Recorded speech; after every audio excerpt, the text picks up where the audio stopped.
a charter member of the Dartmouth chapter of the Alphas that his brothers were present, and he was not. So again, thank you so very much for having me here. I have my tissues here because after we sang "We Shall Overcome" at church yesterday, I broke out in tears. Yeah. So I do the same with Lift Every Voice and Sing. And as I shared a personal testimony, growing up in Columbus, Georgia, on the dirt roads with segregated libraries, segregated YMCA, segregated schools, segregated county fairs, segregated Girl Scouts, and growing up in a household with my great-grandparents until ages 10 and 12. My great-grandfather, Big P, was the child of enslaved people. And so when we sing those words about coming over the way, let me not cry for you. It's all right. Yes. And so when I teach my students, when I speak here before you, when I sing those songs, I am back in Columbus, Georgia. And thinking about what Big P and Dusty, my great-grandparents, would think of me now, and I would always, that's my compass, to give back and give back some more, because I have no excuse. I have no excuse for keeping all those blessings to myself, because that was a generation that gave and gave and gave, not only to me, but to the entire community. So thank you for this opportunity to be a part of this teach-in. Thank you to those who are keeping Paul Robeson's legacy alive and living.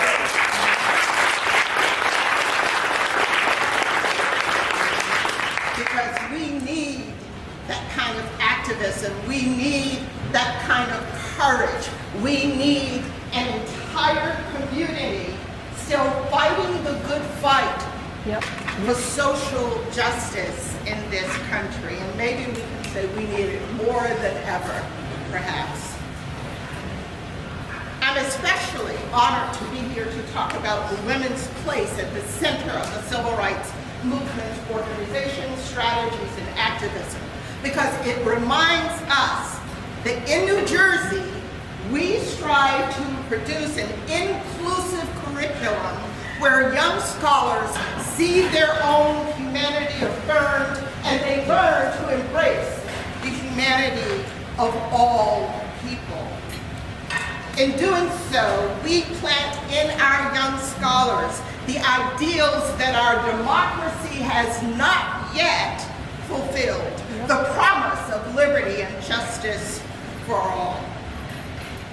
This relies on how well we, parents, guardians, teachers, and community, how well we teach our young scholars their own value and teach them to value all human beings. Black women's history in particular was often excluded from and marginalized in American classrooms. And it demonstrates what it means for our people to reclaim our own humanity, to fight for the freedom for all. So I will be speaking to you today about Black women's place in the civil rights movement. It begins with their claim to their own humanity and within their African heritages, African queens and queen mothers as leaders in their families, as skilled artisans in basket weaving, hair design, dance and singing, as traders in the ancient marketplaces and still today, and as leaders of African religious and political institutions. African women rebelled against their captors in the Middle Passage. Black women sang, shouted, and prayed in an invisible institution of Black religious belief that affirmed God's hand in their future liberation. They masked their anger to survive, feigned illness to claim their own time, and sabotaged plantation food and property as acts of psychological empowerment. Elizabeth Bunfrey sued the state of Massachusetts for her freedom in 1780 and said, and I quote, anytime while I was a slave, if 1 minute's freedom had been offered to me and I had been told I must die at the end of that minute, I would have taken it. Just to stand 1 minute on God's earth, a free woman, I would. Only Judd freed herself from President George Washington when she ran away from the Washington household while the family was having dinner on May 21st, 1796. Black women who were free or quasi-free in the North and Upper South in the 19th century wrote poetry and autobiographies, gave speeches, founded newspapers to argue for the abolition of slavery and women's suffrage, like Mary Ann Shadd Carey, abolitionist, lecturer, suffragette, who founded the Provincial Freeman, an abolitionist newspaper in Ontario, Canada. Black women organized benevolent associations to serve family and community needs. Does that sound familiar? All the sorors in this space.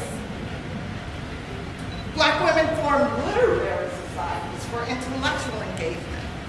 They sold quilts and baked goods and food products to raise money for the abolitionist cause. Have you ever thought about who paid for newspapers and pamphlets and flyers? Black women raised the money for Frederick Douglass. Black women raised the money for William Lloyd Garrison. Black women raised the money for the Underground Railroad. In the 1830s, abolitionist and women's rights activist Maria Stewart was the first woman in the entire country to speak in public on political issues, to public audiences that included not only women, but also men. I will try and pause to make sure you get these names that they become familiar to you. Black women fought for Black freedom by aiding U.S. troops during the Civil War, like Harriet Tubman, who worked as a spy. Confederate General Joseph Wheeler hanged Amy Spain, a Black woman who had assisted U.S. troops and provided them with provisions. She was hanged from a sycamore tree on March 10, 1865, 30 days before the end of the Civil War. The 13th, 14th, and 15th Amendments promised Black people the rights and privileges of democracy, including Black men's right to vote. And although Black women did not have the right to vote yet, they participated, spoke, and debated in political meetings, encouraged Black men to vote and campaigned for Black candidates. They organized their own political societies, and this is without having the right to vote. They organized their own political societies, such as the Rising Daughters of Liberty in Richmond, Virginia. In the freedom that followed the Civil War, Black women funded churches, clubs, organizations, schools, homes for the indigent and unsheltered, and they organized within their male-dominated churches to ensure that their agenda of giving back to the community was fulfilled. When Reconstruction ended in the 1870s, the federal government not only turned its back on Black freedom and equality, the federal government became complicit as segregation, discrimination, and violence against Black people became business as usual. In this new era of social injustice and inequality, Black women were caricatured as the opposite of the white female ideal, caricatured as ugly, caricatured as masculine, highly sexual, and available.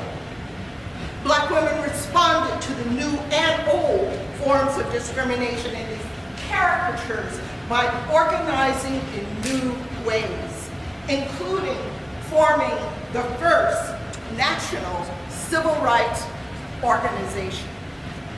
They did so understanding that racism, classism, and sexism together formed an assault on all that they loved: themselves, their families, their communities, their institutions, their faith, and even their nation.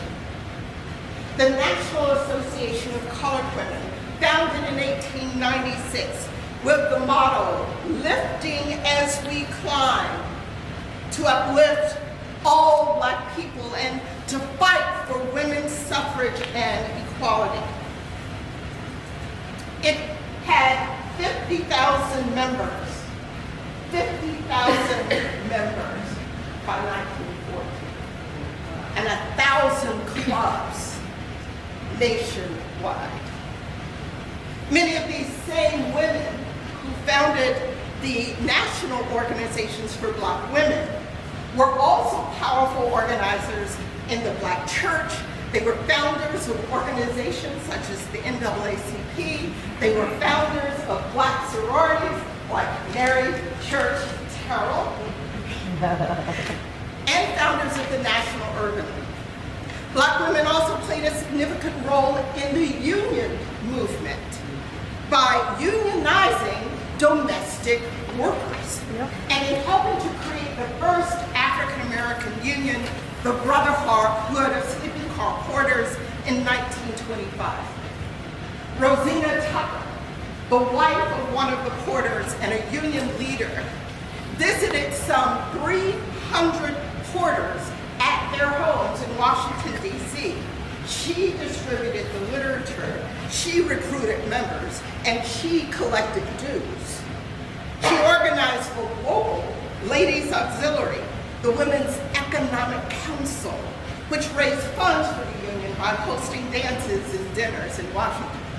So when the Pullman Company learned of Rosina Tucker's union activities, they fired her husband in retaliation. So Tucker confronted her husband's supervisor at his office. And this is what she says about that confrontation. And I quote, "I looked him right in the eye and banged on his desk and told him I was not employed by the Pullman Company and that my husband had nothing to do with any activity I was engaged in. I said, I want you to take care of this situation or I will be back." And then she goes on and says, in telling the story, "He must have been afraid because a Black woman did not speak to a white man in this manner. My husband was put back on the floor."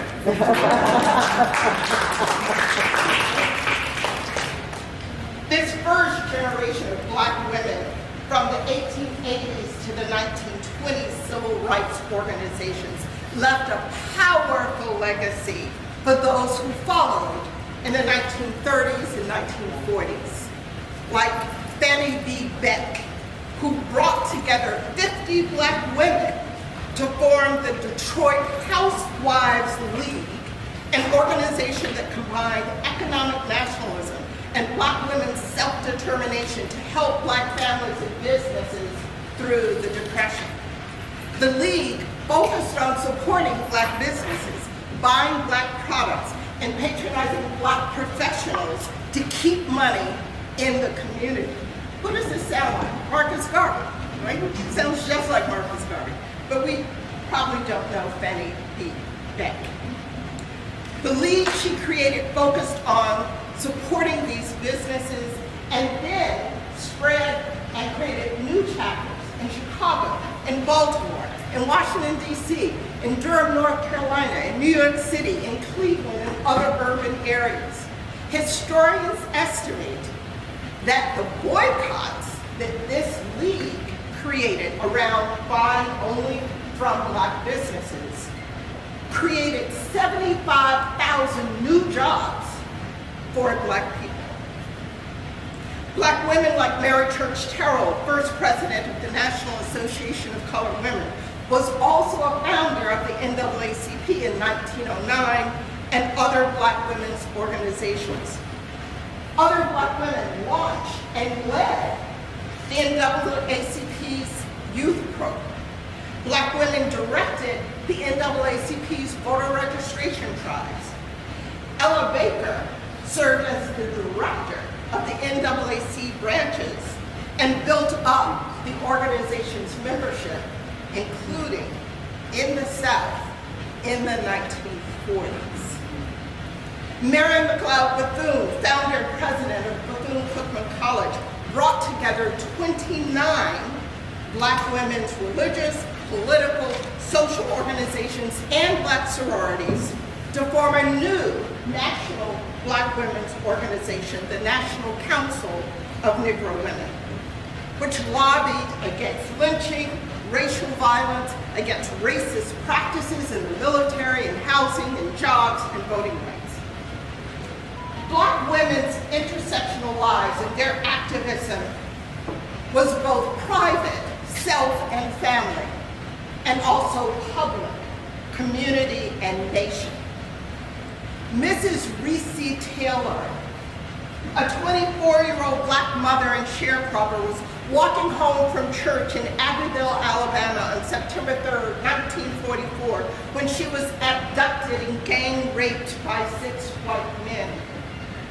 32-year-old NAACP activist Rosa Parks investigated this crime, and it led her to create the Committee for Equal Justice for Mrs. Reese Taylor to bring attention to this case with the support. So these are the people supporting Rosa Parks.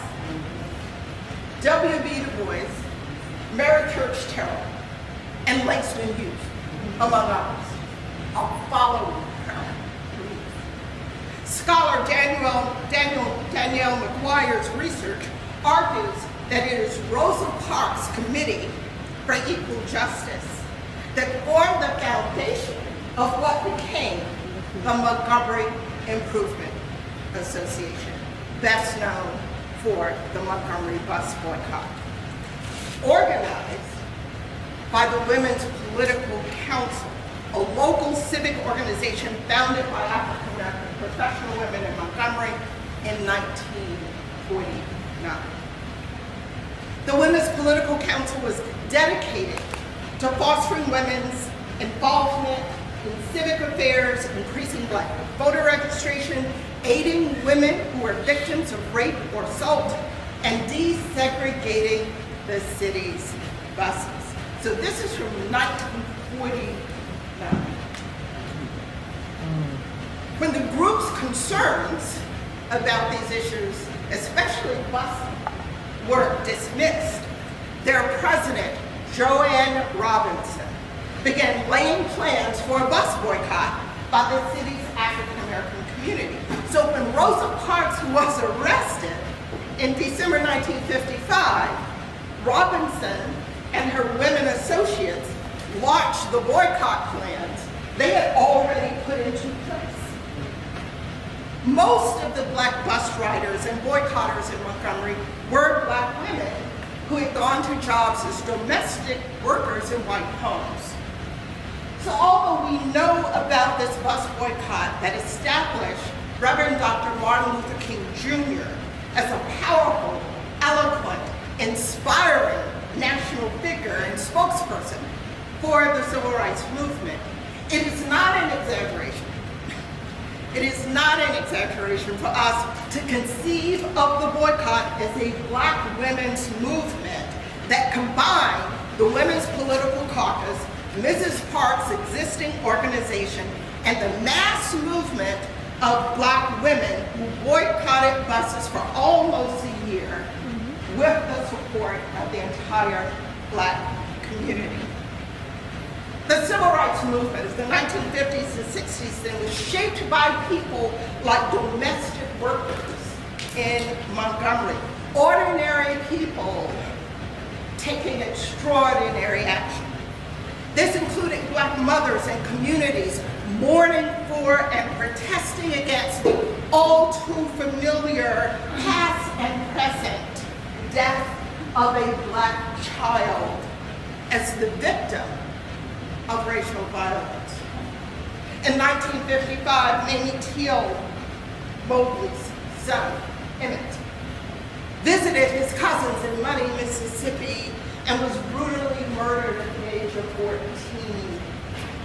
The grieving mother's decision to have an open casket funeral became a courageous statement that we continue to hear when Black children are murdered by those in authority today.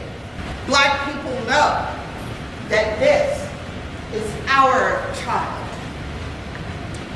In continuing the civil rights fight to make her son's life and death matter, Mrs. Mobley gave speeches nationwide which energized the civil rights movement and elevated Black anger and galvanized Black organizing.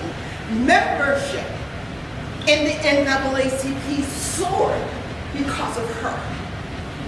Historians actually see a direct link between Mrs. Mobley's willingness to publicly display her grief and to use the media in 1955 and Rosa Parks' refusal to give up her bus seat as the most critical turning points in the civil rights movement.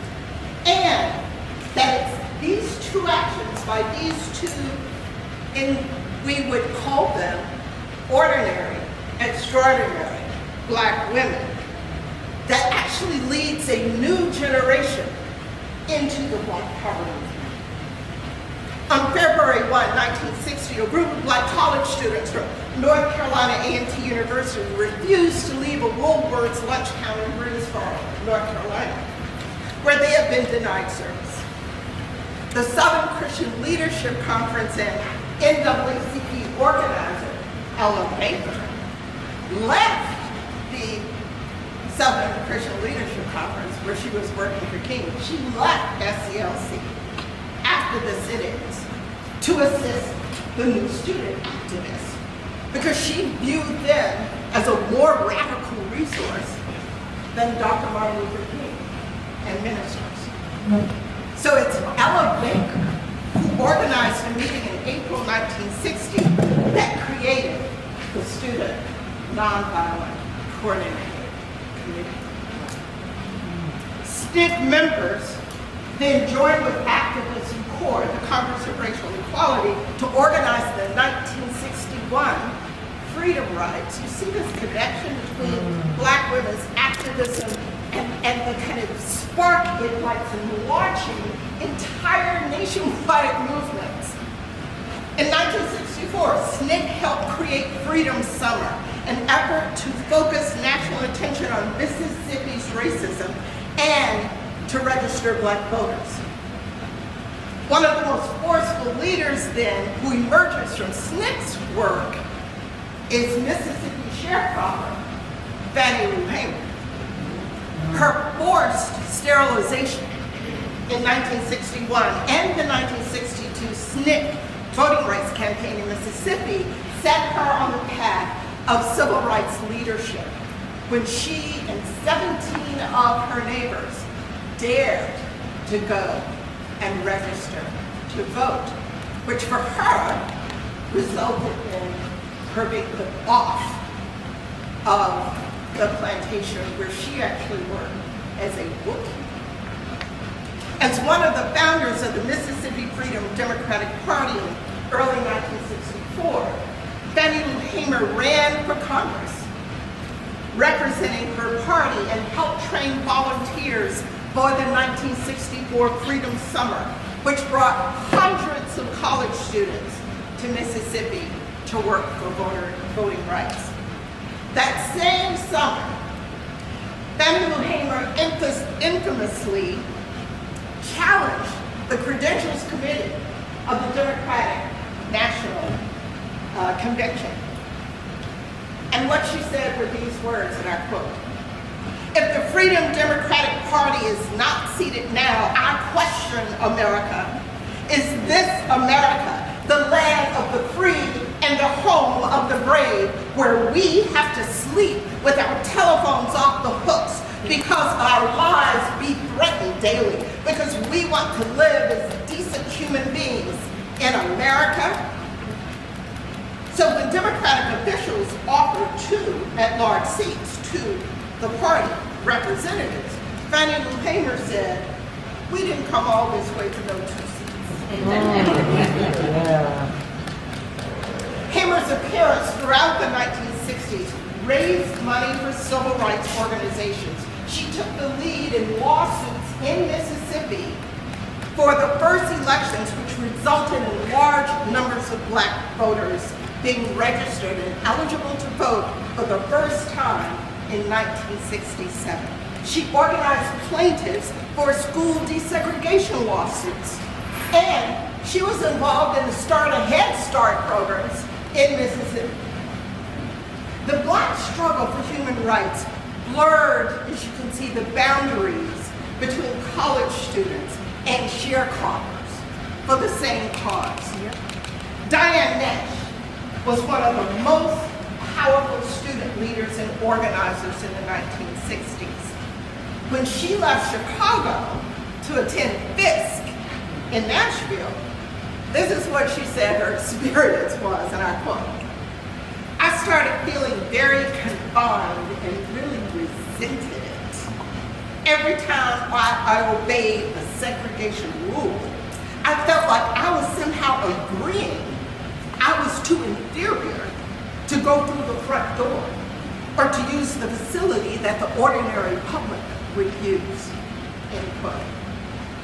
Nash was one of the founding members of SNCC and was one of its most militant. I know we always think of Stokely, but you need to meet Diane Nash.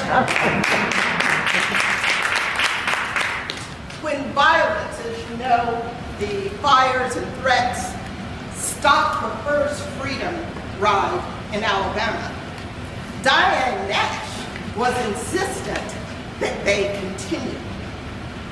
She said, and I quote, "The students have decided that we can't let violence overcome," she said. In fact, there was a story that the president and others in the White House were saying with colorful language, "Who is Diane Nash?" Because she was saying, "We know we may be killed and we will not stop." In fact, she had members of the group write out their wills and final words that would go to their families in case they never saw them again. And yet, she marched on. Nash went on to help organize in 1963 the Birmingham desegregation campaign and worked with Dr. King and SCLC during the Selma voting rights campaign. So we see in this history from African queens to Diane Nash in the 60s that black women's demands for human rights were framed around these intersectional realities of black life. They inspired and launched black women's leadership in abolition and universal suffrage, in black education, and black women declaring ownership of their own bodies, and black women fighting against injustice whenever and wherever they found it.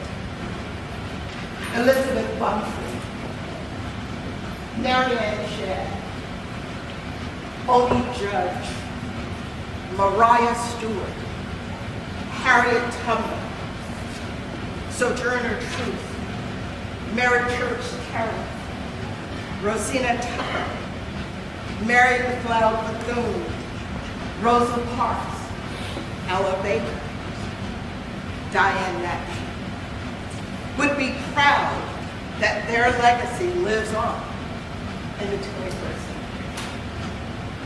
It lives on here in Princeton, Paul Robeson House, in all of you. And it lives on in Black Lives Matter in the 21st century. Toronto Burke, Alicia Garza, Patrice Cullors, and Opal Tometi. They all represent this powerful continuation of a long legacy that we should follow, that we should embrace, and that we, Princeton, the state of New Jersey, the nation, that we should teach our children. Thank you so very much.